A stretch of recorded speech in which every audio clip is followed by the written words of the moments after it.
నడిచినా కూర్చున్నా మోకాళ్ళ నొప్పులు వస్తున్నాయా? ప్రాణా పెయిన్ క్లినిక్ లో అధునాతన చికిత్సతో మోకాళ్ళ నొప్పులు తగ్గించుకోండి. హాయ్ హలో నమస్తే, వెల్కమ్ టు మనం టీవీ. ఖమ్మం నగరంలో ఉన్నటువంటి శ్రీనివాస్ నగర్లో ఇక్కడ ఉన్నటువంటి ఒక వైన్స్ దగ్గర క్యాంటీన్లో పనిచేసే ఒక మహిళ చాలా అద్భుతంగా పాటలు పాడుతుందని మనకు సమాచారం వచ్చింది. ఆమె ఏ విధంగా పాటలు పాడుతుంది, ఆ కమలమ్మ ఇక్కడ ఎందుకు పనిచేస్తుంది, ఆమె ఎట్లాంటి పాటలు పాడుతుందో తెలుసుకునే ప్రయత్నం చేద్దామండి. రైట్, ప్రస్తుతం అయితే మనతో పాటు ఉన్నారు కమలమ్మ గారు. అమ్మ నమస్తే అమ్మ, ఎలా ఉన్నారమ్మా? అమ్మ పాటలు బాగా పాడుతున్నారని చాలా మంది అంటున్నారు. ఎట్లా పాడుతున్నారు, ఏ ఏ పాటలు పాడుతున్నారు? సార్ నాకు అన్ని మన జానపద పదాలు చిన్నప్పుడు పాడిన పాటలు వస్తాయి నాన్న. సార్ మాకు చిన్నప్పుడు మేము నాటుకు కోతలకు అన్ని కష్టాలు పడ్డాం. శనక్కాయ బీక పోయేది, పెసర ఎరబోయేది. అమ్మ వాళ్ళకు కొంచెం బీద వాళ్ళ అమ్మ వాళ్ళు నాన్న పెద్దగొల్ల తన చేసి అంతా నా పాడు చేసిండు. మీ ఆడపిల్లలు నలుగురం పుట్టినాము. ఇక నన్ను కొంచెం మా అత్తగారులు ఉన్నోళ్ళని ఇచ్చేసిండ్రు. సరే భూములు పొలాలు వాళ్ళకుంటే ఇస్తే మేము వర్షాలు వచ్చి పంటలు పోయి వర్షాలు లేక అన్నీ ఎండిపోయి ఒక ఖమ్మం వచ్చేసినాం. అప్పుల పాలై. ఎట్లాంటి పాటలు పాడుతుంటారు? నేను జానపద పదాలు పాడుతున్నాను. ఒక పాట ఏదైనా పాట పాడిన. నాగసరము సీరగటి నల్ల నాగుల కొప్పు ఎసి, నాగసరం సీరగటి నల్ల నాగుల కొప్పు ఎసి, ఏడికి పోతన్నవే మద్దల పిల్లో మల్లికాంబ, బిరబిరబోతున్నవే మద్దల పిల్లో మల్లికాంబ, బిరబిరబోతున్నవే మద్దల పిల్లో మల్లికాంబ. నాగసరము సీరగటి నల్ల నాగుల కొప్పు ఎసి, నాగసరము సీరగటి నల్ల నల్ల కొప్పు ఎసి, నాటుకు పోతున్నారు మంచమీనున్న మల్లయ్య బావ, మందెళ్ళిపోతున్నారు రో మంచమీనున్న మల్లయ్య బావ, మందెళ్ళిపోతున్నారు రో మంచమీనున్న మల్లయ్య బావ. ఇట్లాంటి పాటలు మీరు పల్లెటూరులో ఉన్నప్పుడు బాగా పాడుకునేదమ్మా? పల్లెటూరులో ఉన్నాక బాగా పాడేస్తారు నేను పాటలు. ఈ నాటి పోతాయి, ఇవన్నీ వస్తాయి పాటలు. కొన్ని కామెడీ పాటలు వస్తాయి, కొన్ని సినిమా పాటలు. చిన్నప్పుడు నాన్న వాళ్ళు అంతే అయ్య అనేవాళ్ళం. మీ నాన్న కూడా ఇప్పుడు అంటారు. మా అయ్య మా అమ్మ బాగా కష్టపడేది. మేము నలుగురం ఆడలను, ఒక్కడే అన్న కూడా చచ్చిపోయింది. చిన్నప్పటి నుంచి కూడా పాటలు పాడటం ఇష్టమా? చిన్నప్పటి నుంచి నాకు తెలిసిన కాంచి ఫస్ట్ బతుకమ్మని పాడేది. అదేం పాడేది అంటే అమ్మ గిట్లా వాళ్ళందరూ బతుకమ్మలు ఆడుతుంటే పాడేది. ఒక్కేసి పువ్వేసి సందమామ, ఒక్కజాములయ సందమామ, శివ పూజ వెళ్ళయ సందమామ, శివుడెల రాడయ సందమామ, శివుడికి శ్రీగద్దె సందమామ, మాకు సరే గద్దె సందమామ, గౌరీదేవయ్య సందమామ, గంగ భవనయ్య సందమామ, భూలోక మేలేటి సందమామ, బంగారి బతుకమ్మ సందమామ, బంగారి బతుకమ్మ సందమామ. ఇలాంటి పాటలు చిన్నప్పటి నుంచి పాడేది. ఇక జానపద పదాలు అంటే ఇంకా చాలా వస్తాయి. ఇప్పుడు అన్నదమ్ముల మధ్య అనుబంధాలని, తల్లిదండ్రుల ప్రేమని అట్లాంటివి కూడా ఏమైనా పాడతారా? అన్నదమ్ములది అంటే అన్నదమ్ములది కూడా ఉంది సార్. అన్న మా తల్లి గారు చీరలు పెట్టకుండా ఇట్లా అన్ని కొన్ని బాధలు ఉంటాయి కదా. వెనకటోళ్ళు అన్న పెట్టకుండా ఏడ్చేది ఆడపిల్లలు ఉంటారు కదా, అది కూడా ఉన్నాయి. ఎట్లా మరి మీరు ఖమ్మం ఎక్కడ మీ ప్రాపర్ ఖమ్మం ఎప్పుడు వచ్చారు? ఇక్కడ క్యాంటీన్, ఇక్కడ వైన్స్ క్యాంటీన్లో ఉంటాం ఏంటి?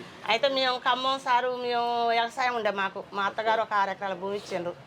వ్యవసాయం చేస్తే ఆ సంవత్సరం వర్షాలు వచ్చి మొత్తం కొట్టకపోయి ఇట్లు కూడా రాలేదు ఇంటికి. అప్పుడే పొలం మీద 20,000 దాకా లాస్ వచ్చింది. ఇక మళ్ళా ఇప్పుడు పొలం తోట అయితే తోట ఎండిపోయింది. ఆ తోట కూడా రేట్ లేక అది ఖరాబ్ అయిపోయింది. ఖరాబ్ అయిపోయిన తర్వాత ఇక మేము అన్ని కష్టాలలో ఉన్నాం. మా చిన్న బాబు పుట్టిండు, నాకు పెద్ద ఆపరేషన్ అయింది, మా అంకుల్కు పెద్ద ఆపరేషన్ అయింది. మా పిల్లలు పట్టుకునేటోళ్ళు లేరు. నా పెద్ద కొడుకునైతే మాకు చేను పనికి పోతే ఎవరు సహకరించేటోళ్ళు లేక నా కొడుకుని ఈపినేసుకొని కూడా చెట్టు లేబట్టిన. చాలా కష్టాలు పడ్డా. ఇక్కడ ఉన్నట్టు అక్కడ రైతు పుట్టుకబుట్టి చాలా ఆగమైపోయినాం నాన్న సారు. చాలా ఆగమైపోయినాం, అప్పుల పాలైనాం. కొంచెం ఇంట్లో ఆర్థిక ఇబ్బందులు. మా ఆయన పెద్ద ఆపరేషన్ అయినాయి, నాకు 2 పెద్ద ఆపరేషన్లు. ఇక అప్పుల పాలైనాం. కొద్దిగా పొలాలు కూడా అమ్ముకున్నాం. అమ్ముకొని ఇక ఖమ్మం వచ్చి మా ఆయన అమ్మని పనిచేసిండు. సరే అంత ఇంత సంపాదించుకుందామని ఇక మేము వైన్ షాపులు తీసుకొని ఇప్పుడు 9 సంవత్సరాల నుంచి వైన్ షాపులనే చేస్తాను. ఇక్కడ వంట చేయటం, అమ్ముకోవటం, గుగ్గిళ్ళు, రివరు, మరి బోటి, నల్ల ఇలాంటివన్నీ వేసుకొని ఇక ఇక్కడ పాటలు పాడుతా కూడా మీరు వంట చేస్తారని అంటున్నారు. ఏమేం పాటలు పాడుతుంటారు? పాటలు పాడుకుంటా కూడా వంట చేస్తా ఉంటే మా వాళ్ళంతా ఇక నవ్వుతా ఉండేది. ఇక వంటలు చేసుకుంటే ఇక అదే మనకు బతుకమ్మ పాటలు కానీ, జానపద పదాలు కానీ ఇవన్నీ పాడుకుంటా. బాగా ఇష్టమైన పాట ఏమొచ్చమ్మా మంచిగా? నాకు బాగా ఇష్టమైన పాట అంటే నాన్న అన్ని ఇష్టమైన పాటలు అన్ని మంచిగానే ఉంటాయి. పాటలు మనం పాడుకోవాలనుకుంటే అన్ని ఇష్టం ఉంటాయి సార్. మరి అన్నీ బాగానే పాడేదాన్ని. ఇవన్నీ ఒక్కొక్క పాటలు ఒక్కొక్క తీరుగా అంటే ఇక మేము కష్టాలు పడి ఇక ఈ పని చేసుకుంటా బాధని అన్ని పోయేటట్టుగా పని చేసుకుంటా పాట పాడుకుంటా. అన్నదమ్మల పాట పాడతా, అత్త పాట, అన్నదమ్మల పాట పాడతా. పున్నమ్మో నాడు పుడితేనేయమ్మ పున్నమ్మో నాడు పుడితేనేయమ్మ పూసిన తంగెడు పువ్వు వంటిరే పూనమ్మో నాడు పుడితేనేయమ్మ అట్టింటి నాడు అత్తగారింటికి అట్టింటి నాడు అత్తగారింటికి అత్తగారింటికి పోతినయమ్మ అత్తగారింటికి పోతినయమ్మ అలికి ముగ్గులే ఎత్తుంటాయమ్మ అలికి ముగ్గులు నేను ఎత్తుంటాయమ్మ అలిగలిగి మా ఎత్త అరుగుల్లో దిగి అలిగలిగి మా ఎత్త అరుగుల్లో దిగి దంచరోకాలి లేవన్నదమ్మా దంచరోకళ్ళు లేవన్నదమ్మా అలిగలిగి మా ఎత్త దిగిపోయినది అలిగలిగి మా ఎత్త దిగిపోయినది దంచరోకళ్ళు తెచ్చిన చెల్లె దంచరోకళ్ళు తెచ్చిన చెల్లె బండిలో దమరించిన చెల్లె ఇక నన్న పోనీయరాదే చెల్లె ఇక నన్న పోనీయరాదే చెల్లె ఎడ్ల బండి గట్టి ఏరు దాటారాదే ఎడ్ల బండి గట్టి ఏరు దాటారాదే అంటే అన్న అమ్మ పుట్టినరోజు ఇవన్నీ పుట్టినాం కదా అన్న ఏం పెట్టినావు ఏం పెట్టకుంటుంటే అన్న నాకు ఏం పెట్టలేదు అని అంటే అన్ని పెట్టినా ఏరు దాటిపోవరాదు నువ్వు అన్న కోపం కదా. ఇప్పుడు మీ కుటుంబ సభ్యులంతా రిలేషన్స్ అంతా ఫ్రెండ్స్ అంతా కలిసినప్పుడు పాటలు పాడుతుంటారా మీరు? పాటలు పాడేది ఆనందంగా ఏమేం పాటలు పాడుతుంటారు? ఆనందంగా అంటే ఇంకోటి చెప్పనా నాన్న ఆనందంగా అంటే మేము బజార్లో కూర్చున్నప్పుడు మాకు కరెంట్లు గట్ట లేవు కరెంట్లు లేవు ఏం లేవు మంచిగా దీపాలు గట్ట ఆయన ముట్టించుకొని ఎన్నెలకు ఆడుకుండేది మేము బతుకమ్మ పాటలు పాడేది ఎక్కువ బతుకమ్మ పాటలు ఈ దమ్మ దానిమ్మలు ఇలాంటివి గట్ట మేము ఆడుకుంటేది పాడేది. ఏం పాటలు పాడేదంటే బతుకమ్మ గట్ట ఆడ కూర్చొని పిల్లకు ఏం సొమ్మో గుగ్గొమ్మ గుమ్మడి పిల్లకు ఏం సొమ్మో గుగ్గొమ్మ గుమ్మడి పిల్లకు రేగుముల్లో గుగ్గొమ్మ గుమ్మడి పిల్లకు రేగుముల్లో గుగ్గొమ్మ గుమ్మడి వల్ల కాదు ఉంచుకోరో గుగ్గొమ్మ గుమ్మడి రేగుముళ్ళు మెప్పలేదో గుగ్గొమ్మ గుమ్మడి అంటే పిల్లని మాట్లాడవస్తారు. పిల్లాకి ఏం సొమ్ము పెడతారంటే మేము ఏం సొమ్ము రేగుముళ్ళు పెడతాం అంటే చెవులు కుట్టుకొని పిల్లగానికి ఉంగరాలో గుగ్గొమ్మ గుమ్మడి పిల్లగానికి ఉంగరాలో గుగ్గొమ్మ గుమ్మడి సూది కాసి చుట్టు పెడతామో గుగ్గొమ్మ గుమ్మడి సూది కాసి చుట్టు పెడతామో గుగ్గొమ్మ గుమ్మడి ఒప్పలేదు మెప్పలేదు గుగ్గొమ్మ గుమ్మడి ఒప్పలేదు మెప్పలేదు గుగ్గొమ్మ గుమ్మడి అంటే పిల్లగానోళ్ళు కూడా మేము ఒప్పలేదు మెప్పలేదు సూది కాసి చుట్టు పెడతామంటారు. మరి పిల్లోళ్ళు పెడతానంటే మరి పిల్లకేమో ఇవి పెడతారు కదా చెవులకు ముండ్లు మరి పిల్లగానికి కాల్చి మేము ఇది పెడతామంటారు. ఇంకా ఇట్లాంటి పాటలు కూడా చాలా. ఎవరు మీ ఫేవరెట్ హీరో ఎవరమ్మా? ఎక్కువ ఎవరు సినిమాలు చూసేవాళ్ళు? నేను ఎక్కువ నాకు చిన్నతనం మాకు సినిమాలకు గట్ట అన్న ఈయన పేరు ఏదో ఉండే నాగేశ్వరరావు రామారావు సోన్ బాబు సినిమాలు అన్న ఊళ్ళో ఆడుతుంటే పోయేది నాన్న మేము సినిమాలో మాకు పల్లెటు ఇది సిటీ తెలవకపోయేది మాకు మోదిలో కూడా మాది. ఇక నా పెళ్ళైనాక మా ఆయన సోన్ బాబు సినిమా చూపించిండు. ఇంకా నేను పెద్దదాని కలిసి చిన్న పిల్లని అమ్మలు దీపాలు తీసుకుపోయిండ్రు. దీపాలు తీసుకుపోతే ఇంకా మా అన్నాను మా ఆయన నేను మా అత్త కలిసి పోతున్నాం. పోతుంటే సినిమా చూసిపోదాం బావనని ఇద్దరు కలిసి పోయిండ్రు సోన్ బాబు సినిమా అది మేము చూసినాం. సినిమా పాటలు ఏమన్నా వచ్చా? సోన్ బాబు సినిమా పాట అప్పుడు చిన్నప్పుడు చూసిన కదా వస్తుంది. ఏ పాట? అదరిల్లు పొదరిల్లు సుక్కల ఆకాశం నేనున్నది నీ కోసం నువ్వున్నది నా కోసం ఉన్నది నా కోసం. ఎవరి దగ్గర ట్రైనింగ్ కూడా తీసుకోలే? సొంతంగా లేదు నాకు ట్రైనింగ్ ఇట్లా పాడటం ఏది తెలియదు. ఊళ్ళలో మామూలుగా జానపద గేయాలు పాడటం అట్లా అదే పాడేది. మరి ఎందుకు సింగర్ గా ఎప్పుడు కూడా ఎక్కడ పాడలేదు? అంటే నాకు పాటలు చాలా వస్తాయి. మా అత్తగారింటికి పెళ్ళి అయిన తర్వాత మా అత్తగారు మా అయ్య చెప్పి అనిపించేది చిన్నప్పటి నుంచి పాటలు వస్తాయి. అత్తగారింటికి పోయేటప్పుడు మా అయ్య ఏమనేది అంటే అమ్మ నీకు పాటలు కట్టొస్తాయి మీ అత్తగారింటికి పోతే పాటలు పాడితే మీ అత్తగారులు ఉన్నోళ్ళు అమ్మ పాటలు పాడబాకు నువ్వు అక్కడ నువ్వు పోయేటప్పుడల్లా మా అయ్య చెప్పి పంపించేది పాటలు అక్కడ పాడబాకు ఎవరింటికి పోబాకు బిడ్డ చిన్నపిల్లని అప్పుడు నాకు తెలియదు పెళ్ళి చిన్నపిల్ల అప్పటి పెళ్ళి అని మా అయ్య చెప్పేటోడు. ఇక మా అత్తగారింటి కూడా అసలు మా అత్తగారి ఇంటికి నేను స్టేజ్కి పాట పాడిన రోజే వాళ్ళకి పాటలు వస్తాయి అన్నది తెలిసింది మా భర్తలకు కూడా. అసలు ఎవ్వరికి కూడా నాకు పాటలు వస్తుండలేదు. మా అమ్మళ్ళకు మా అక్కలకు మా చెల్లెలకు వీళ్ళకి ఇది పాటల పల్లెకి ఇది పాటల కోగిలని మా అమ్మగారులకు అమ్మమ్మళ్ళకి అందరూ తెలుసు.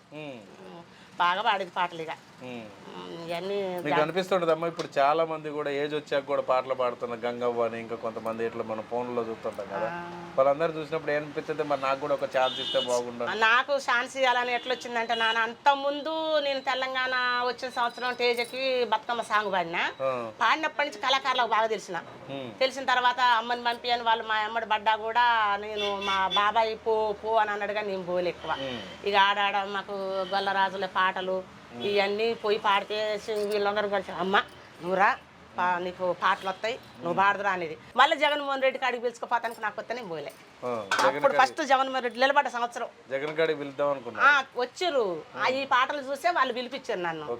పిలిపిస్తే నేను రానయ్యా నన్న బాబాయ్ పోవే నీకు మంచి అవకాశం వచ్చిందంటే నేను పోనని ఏడ్చిన.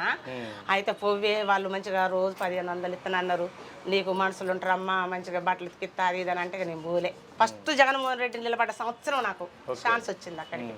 ఇక నేను పోలేదు. ఇక ఈ పాటలు అక్కడ ఇక్కడ పాడుకుంటా 2-3 దాంట్లో పాడించిన కొన్ని ముందుకు తీసుకురాలేదు. ఇక మా అబ్బాయి శనాల పాడిన డిఆర్ అని ఒక దాంట్లో పాడిన. ఆ పాట ఎంత బాగుంది తెలుసు. ఆ పాట పాడతాను నేను. కట్టెల మొబు గట్టిన రోగంగులు కటమిన పెట్టిన రోగంగులు కట్టా తిరిగి రోగంగులు నా కట్టెల మోపెత్తి పొరోగంగులు రావాలనున్నదే లక్ష్మి మోపెత్తాలనున్నదే లక్ష్మి అరకగట్టుతున్ననే లక్ష్మి నా హాబులాగయాయనే లక్ష్మి ఐరవాదాగులోన గంగులు నా హద్దలరెకపోతుందిర గంగులు ఆగువంక పారజూడు గంగులు నా హద్దలరెక తెచ్చిరో గంగులు తేవాలనున్నదే లక్ష్మి నీకియ్యాలనున్నదే లక్ష్మి. అయితే మా పెద్దమ్మంది కదా ఇంద్రమ్మ చచ్చిపోయింది, బిడ్డ ఇండ్లు కట్టించింది, మరి ఆమె రోడ్లు పోపించింది. అప్పుడు ఫోన్ తీగలు ఎక్కడికెక్కడికి ఉండేది కదా, ఫోన్ తీగలు తెప్పించింది బిడ్డ, బస్సులు తెప్పించింది. అమ్మ నీకు బాగా పాటలు వస్తాయి, పాట పాడరాదు, ఇంద్రమ్మ చచ్చిపోయింది పాట పాడరాదు అనేది అని నేను 2 రోజుల తర్వాత ఇక పాడవన్నా. ఇండ్లు లేనార్లకు ఇండ్లు ఎత్తివమ్మ కుతురాన ఇందరమ్మ ఇండ్లు లేనొల్లాకు ఇండ్లు ఇప్పిత్తివమ్మ కుతురాన ఇందరమ్మ మా కన్న మీరమ్మ కన్నుల నీడ ఎలిగించు లైటు ఎండిపై పుల్లు లాంపు తిగే లవ్వంగ మగ్గ ఎవనూరు నీది కాదు మా ఇందరమ్మ జెండల్లో ఉన్నావమ్మ మా ఇందరమ్మ గుండెల్లో ఉన్నావమ్మ మా ఇందరమ్మ జెండల్లో ఉన్నావమ్మ మా ఇందరమ్మ అన్న పెట్టిన సీర గట్టి ఓ రాస గుమ్మడి బతుకమ్మలాడుదామే ఓ రాస గుమ్మడి కలికి గంధము పెట్టి పసుపు కుంకుమ పెట్టి అన్న పెట్టిన సీర గట్టి బతుకమ్మలాడుదామే సుక్కల్లో చంద్రుడు కేసీఆర్ మాయన్న సుక్కలన్నీ చెల్లెళ్ళు బతుకమ్మ ఆటల్లో అన్న పెట్టిన సీర గట్టి ఓ రాస గుమ్మడి బతుకమ్మలాడుదామే ఓ రాస గుమ్మడి బతుకమ్మలాడుదామే ఓ రాస గుమ్మడి. సమ్మక్క సారక్క జాతరకు కూడా పోతుంటారా? పాటలు ఏమైనా పాడతారా? ఆ సమ్మక్క సారక్క జాతరకు పాటలు నా దగ్గర కొన్ని ఉన్నాయి. పాటలు ఉయ్యాల మీద పాడేది నాన్న. అయితే ఆ పాటలు కూడా పాడదామని నేను అనుకుంటున్నా. ఇప్పుడు ఇవన్నీ పెడుతుంటే మీకు హ్యాపీ అనిపిస్తుందా? చిన్నప్పటి నుంచి టాలెంట్ని బయటికి రాకుండా ఉంచి ఉంచి ఉంచి ఒకసారి ఈ టైంలో మీరు ఎక్స్పోజ్ చేస్తుంటే నాకు మంచిగా అనిపిస్తుంది అమ్మ. ఎందుకంటే నేను అన్ని కడుపులో పాటలన్నీ అప్పుడు చిన్నప్పుడు దాచుకొని ఉన్నా కదా, ఇక ఈ బయట పాడుతుంటే నాకు చాలా సంతోషం అనిపిస్తుంది. చాలా మంది కూడా నీలాంటి వాళ్ళు కూడా అమ్మ నువ్వు మంచిగా పాటలు పాడుతున్నావు అక్కడక్కడ ఎక్కడంటే నేను మా గొల్లు లేదా సంఘంలో వాళ్ళు మీటింగ్ పెడితే పాడినా, మరి నన్ను ఈ పిల్లగాళ్ళు మీటింగ్లో తీసుకుపోతే కోలాటల్లో పాడేది పాట ఇవన్నీ పాడుతుంటే వామ్మో నీకైతే తెలంగాణ శ్రీకుంతలకు ఉన్నట్టే ఉన్నాయి, నువ్వు పాట పోవచ్చు, నువ్వు అసలు ఎందుకుంటున్నావు ఇక్కడ బాబాయ్ నువ్వు అమ్మని పోయిన షాపులో కూర్చోబెట్టి పని చెప్పిస్తాను, అమ్మని సీల్మాలలు పంపించరాదు, అమ్మని పాటలు పంపించరాదని మా ఆయన కూడా బాగా అనేటోళ్ళు. డుడ్డు బండి నాకొద్దురో మామ నాకొద్దురా నీ ఎడ్ల బండి ఎక్కి నేనొస్తారో మామ నేనొస్తారా అని నేనొస్తారో మామ నేనొస్తారా చింత చెట్టు ఎక్కి సిగురు గొత్తో మామ సిగురు గొత్తా నీకు వట్టి చేపల కూర వండి పెడతో మామ వండి పెడతా వండి పెడతో మామ వండి పెడతా నడిమి గోసి పెట్టి నాటెత్తారో మామ నాటెత్తారా నీ పల్లెటూరందాలు చూయించుతో మామ సూయించుతా నీకు చూయించుతో మామ సూయించుతా గంప ఎత్తుకొని నేను పోతారో మామ నేను పోతారా నువ్వు కోటరు వేసుకొని సేనుకూరో మామ సేనుకూర సేనుకు పోతంట ఎంటత్తారో మామ ఎంటత్తారా మనం గోకూర పచ్చడితో మనం తిందాము మామ గట్టు మీద మనం తిందాము మామ గట్టు మీద. బాగా పాడుతున్నావు పెద్దమ్మ, చాలా బాగున్నాయి నీ పాటలు. ఉన్నాయి కానీ మీరు స్థలాల్లో వచ్చారు కదా నాన్న, నాకు ఇంకా ఉన్నాయి అన్ని చిన్న చిన్న పాటలు బిట్ట కూడా ఉన్నాయి, పాడమంటే పాడతాను. రోజు పొద్దున్న సాయంత్రం దాకా ఏం చేస్తుంటారు? ఇక పొద్దుటిపూట ఇంట్లో పని చేసుకుంటా, ఇక ఊడ్చటం చల్లడం బువ్వల కూరలు అక్కడ చేసుకొని వచ్చి మళ్ళీ ఇక్కడ చేసుకొని మళ్ళీ నైట్ 11-12కి పండుకుంటా. ఇక్కడ పొద్దున్న ఎన్నింటికి వస్తారు? పొద్దున్న 9కి వస్తా, 9కి వచ్చి మధ్యాహ్నం పూట ఇక ఇంటికి పోయి మళ్ళీ అన్నం కూర చేసి. వయసులో ఎంత కష్టం ఎట్లా చేస్తున్నారు? ఏం చేస్తాం, కష్టాలు వచ్చినప్పుడు ఏం చేస్తాం, తప్పదు ఇక. 2 పిల్లలా? 2 బాబులు. వాళ్ళు ఏమైనా జాబ్ చేస్తున్నారు? ఈ పెద్ద ఆయన కూడా ఏ షాపులు కాస్తారు ఏడే కాడ. ఆయన ఇంగ్లీష్ మీడియం చదివితే ఆయనకు అబ్బక ఆయనే ఏడు షాపులో పెట్టుకున్నాడు. ఇక చిన్న అబ్బాయిని సివిల్ ఇంజనీరింగ్ చదివించినాం. అయితే ఆయన పోలవరం ప్రాజెక్టులో చేసిండు, కొన్ని రోజులు బెంగళూరులో చేసిండు ప్రైవేట్గా. ఈ గవర్నమెంట్ జాబులు అని కేసీఆర్ అన్ని వేసినాక నా కొడుకు ఆ జాబులు వదిలిపెట్టుకొని వచ్చిండు. పెద్ద ఆయనకు కానీ మీకు కానీ ఆరోగ్యం మంచిగా ఉంటుంది? ఇంకా ఆరోగ్యం అంటే కొడుకు ఆయనకు పెద్ద ఆపరేషన్ అయింది, నాకు 2 పెద్ద ఆపరేషన్లు అయినాయి. మా ఆయనది అసలు మేము చెప్పుకుంటే మీరు బాధపడతారు, ఇవన్నీ బాధలు కూడా చెప్పుకోకూడదు అనుకుంటాను నేను. తప్పే ఉంది, మీ బాధ ఏందనేది. ఎందుకంటే మేము అప్పుడు రైతుగా వ్యవసాయం చేసినప్పుడు పంటలు బండి రాలే, అన్నీ ఎండిపోయి నీళ్లు పెట్టబోతేనేమో నీళ్లు ఉంటున్నాము, కరెంట్ ఉంటున్నాం, నీళ్లు ఉంటాలే. ఇక మా ఆయన నేను ఇటు అరక నా పిల్లగాళ్ళకి వండి పెట్టుకొని అన్నం తీసుకొని వచ్చేసరికి అరకలో వచ్చి అల్లున్నారు, కూలీలు వచ్చిన్నారు, నీళ్ళు లేవు ఏం లేవు, నీకు నాటాడాయని వాళ్ళు గొడవలు పెట్టుకుంటారు. అసలు ఏం చేయాలని అర్థం కావట్లేదు. అసలు అప్పుడు రోజులల్లో మా ఆయన నేను మంది దాకా సావాలి. అసలు అన్ని బాధలు అన్నీ. వ్యవసాయం అంటే అసలు అమ్మ ఈ వ్యవసాయం ఈ రైతు చేసిన దానికంటే అసలు అందుకనే అంటారు ఆ రైతులు సత్తారు ఎందుకు సత్తారు అనుకునేటోళ్ళం మేము అప్పుడు. ఈ బాధలు ఈ కష్టాలు పడేపట్టుకుని అప్పటి రోజుల్లో తెచ్చాను. మా ఆయన నేను ఆ రైతు పుట్టుకబుట్టి ఆ కష్టం పడ్డం అంటే అప్పట్లో సావకోకుండా నా పిల్లగాళ్ళ బతికించుకుంటామని మేము కమ్మ వచ్చినాం. మా ఆయనకు పెద్ద ఆపరేషన్ అయింది. పెద్ద ఆపరేషన్ అయితే ఇది దోనకల్లు అచ్చత్రావు హాస్పిటల్. మాకు డబ్బులు కడతానికి లేవు, ఆయన కుట్లేసి ఉన్నాయి. వాళ్ళ బామ్మరిది ఉన్నాళ్ళు ఎవరు వాళ్ళ మేనత్త కొడుకు ఏం చేసిండు, ఎట్లా నాకు డబ్బులు కట్టాలి, మరి నీకు కుట్లు ఇస్తారని అంటే మరి డబ్బులు లేవు బావా అన్నాడు. మరి ఆయన సీడ్ పాడుకొచ్చుకో అన్నాడు. అంటే సీడ్ పాడుతో బావా మరి నాకు కుట్లు ఇప్పలేదు కదా అంటే ఆ సీట్ అనకాడికి పోయి పలానికి ఇష్టం అని చెప్పమన్నారు. చెప్పమంటే మరి ఆయన రాని నేను సీడ్ బాడియనని ఆ సార్ అన్నాడు. ఏది ఎక్కడ మన దోనకల్లు. అయితే మా ఆయనకు కుట్లు కూడా ఇప్పలే, ఆయన చచ్చిపోయింది సాయన్నని. వాళ్ళన్నేమో ఆరంపల్లి డాక్టరు గోపయ్య అని ఉండేదల్లా, ఏది అచ్చత్రావు డాక్టర్ అని ఎక్కడ మన దోనకల్లా. ఇంకా మా ఆయన ఏం చేసిండు, కుట్లు ఇప్పకోకుండా డాక్టర్ అన్నానికి పోగానే ఆ కుట్లు ఇప్పకుండానే అట్టినే మరి డబ్బులు కట్టాలి కదా. అయితే ఇట్లా పట్టుకొని ఆ కుట్లు కూడా మా ఆయన అప్పుడు డబ్బులు లేవు చెప్పుకుంటా. బాధపడదు ఇప్పుడు బాధలు అనేవి అన్నీ వస్తాయి. ఇప్పుడు ఖమ్మం ఎట్లా అనిపిస్తుంది అమ్మ? ఖమ్మం వచ్చిన కానీ కొంచెం పర్లేదా మీకు? మంచిగా పర్లేదు అమ్మ, ఇక కష్టపడుతున్నాం, మంచిగా ఉంటున్నాం అంత ఇంత. అక్కడ కూడా మాకు 3 ఎకరాలు ఉంది. కోయిలమ్మ అని పేరు వచ్చింది ఖమ్మంలో. ఇక పాటలు అంటే ఇక నేను చిన్నప్పటి నుంచి పాడతా కాబట్టి వచ్చినాయి. అందరూ ఈ బజార్ కావచ్చు, అటు బజార్ కావచ్చు, శ్రీనివాస నగర్, ఖమ్మం మొత్తం నీ పేరే మారుమోగుతుంది. కొద్దిగా హ్యాపీగా ఉంది, హ్యాపీగా ఉంటాం. కానీ అయితే ఆ బాధలలో వచ్చినావు నాన్న. ఇక మా ఆయన పోయి ఇప్పుకొని వచ్చి ఆ డబ్బులు తీసుకొని వచ్చి కుట్లు ఇప్పించుకున్నాడు. ఇక బాగా కష్టాలు వచ్చినాయి. మేము పంట చేసినా పంట రావట్లేదు. ఇక పుట్టుకున్న మందు దాసత్త పిల్లలు ఆగమైపోతారు. మా ఆయన నేను అనిగా మా ఆయన ఏమనుకుంటా నాకు కూడా తెలియదు ఖమ్మం వచ్చే సంగతి. నేను కలాస పని చేశాను, నా పిల్లలు బతికించుకుంటా అని ఇక ఖమ్మం వచ్చేసిండు. మా ఆయన కలాస పని చేసిండు చాలా రోజులు. మా మరుదులు గట్ట వాళ్ళంతా ఉన్నోళ్ళే. ఇక వాళ్ళు కూడా కొంచెం మా అన్నయ్య ఇంత బతికి కలాస పని చేస్తాడు. మా అన్నయ్య కొద్దిగా మా మరుదులు కూడా ఫీల్ అయ్యిండ్రు. ఫీల్ అయ్యి కూడా మా మరుదులు కొంచెం మా అన్న ఇట్లా బాధపడతాడని కూడా వాళ్ళు కూడా చాలా బాధపడ్డారు. ఇక ఖమ్మం వచ్చినాక ఇక మేము కూడా కష్టపడ్డాం అంత ఇంత మేము కూడా కొద్దిగా సంపాదించుకున్నాం. ఇక పర్వాలేదు. ఇప్పుడు నువ్వు సింగర్ కావాలి. ఇక నేను సింగర్ కావాలి, ఫేమస్ కావాలని. మంచి పాటలు బాగా పాడుతున్నావు అమ్మా, మంచి స్థాయికి వెళ్తావు కంపల్సరీగా. మంచి సినిమా ఛాన్స్ కూడా ఎవరో ఒకళ్ళు ఇస్తారు తప్పకుండా, ఇవ్వాలని కోరుకుంటాను. ఇస్తే మంచిగా ప్రిపేర్ అయ్యి మంచిగా పాటలు పాడి బాగా ఫేమస్ కావాలి. ఖమ్మానికి మంచి పేరు రావాలి, లోకల్గా మీకు సపోర్ట్ చేసిన వాళ్ళందరికీ మంచి పేరు రావాలని కోరుకుంటాను. వచ్చారంటే నేను కూడా కొంచెం మీకు కూడా నేను ధన్యవాదాలు చెప్తున్నా. రైట్ పెద్దమ్మ, చాలా మంచిగా పాడతాను. ఇప్పుడు ఏం కోరుకుంటున్నాను అంటే మా చూసే వీక్షకుల నుంచి ఏం కోరుకుంటున్నాను? నేనేం కోరుకుంటానంటే నాన్న, నేను చాలా కష్టాలు పడ్డా, నాకు కొంచెం నా పిల్లగానికి ఏదైనా అంత జాబ్ ఇచ్చే భాగ్యం కలిగియండి. మేము కష్టాలు పడుతున్నాం, మా పిల్లలు కూడా పడొద్దని నేను కోరుకుంటాను. ప్రైవేట్ చేస్తుండే మా బాబు. ఇక జాబ్ ఇచ్చే అంటే రాసుకుంటాడులే, ఆయన గురించి వద్దులే. నా గురించి నాకేందంటే నన్ను బాగా అందరూ తెలంగాణ శేకుంతల నువ్వు సినిమాలలో పోవాలి, నువ్వు సినిమా తీయాలి, నువ్వు పాటలు బాగా పాడతావు అని నన్ను అందరూ అంటారు. నాకేమన్నా సినిమాల ఛాన్స్ ఇస్తే అత్తకు కానీ ఆడబిడ్డలకు కానీ అమ్మకి కానీ నేను మంచిగా చేస్తాను. నాకు సినిమా ఛాన్స్ ఇస్తే నేను పోదామని కోరుకుంటాను. యాక్టింగ్ కూడా చేస్తా. చేసినా నన్ను సురేష్ సార్ కూడా ఒక సినిమాలో యాక్టింగ్ చేయించిండు. అది కూడా అలా కొంచెం యాక్టింగ్ కూడా చేసిన, అలా చెప్పిన. రైట్, థ్యాంక్ యూ పెద్దమ్మ, మీ టైం ఇచ్చినందుకు. ఇంత కష్టపడి చాలా ఇబ్బంది పడతా కూడా మీరు ఈ వయసులో కూడా ఇంత కష్టపడుతున్నారు, జీవితాన్ని ముందుకు సాగిస్తున్నారు. మీకు మంచి ఛాన్స్ వస్తుంది, మంచిగా మీ పిల్లలు కూడా బాగుంటారు, ఇంత మంచిగా జరిగింది. మా మనం టీవీ తరఫున కూడా మీకు ఆల్ ది బెస్ట్ చెప్తున్నాం. ఇది మొత్తం మీద ఖమ్మంలో ఉన్నటువంటి కమలమ్మ గారు అంటే తెలియని వాళ్ళు ఉండరు. ఆమె అంత బాగా పాటలు పాడుతుంది, మనం చూసాం కదా. చాలా పాటలు అనేవి ఇంకా బయటికి రాలేదు ఆమె. ఇక్కడ లోకల్గా ఉన్నటువంటి మీటింగ్స్లో కావచ్చు, చాలా చోట్ల ఆమెని బతిలాడినా కూడా ఆమె వెళ్ళదు. కానీ ఆమె వెళ్ళిన ప్రోగ్రాంలు మాత్రం ఫుల్ సక్సెస్ అయ్యాయి.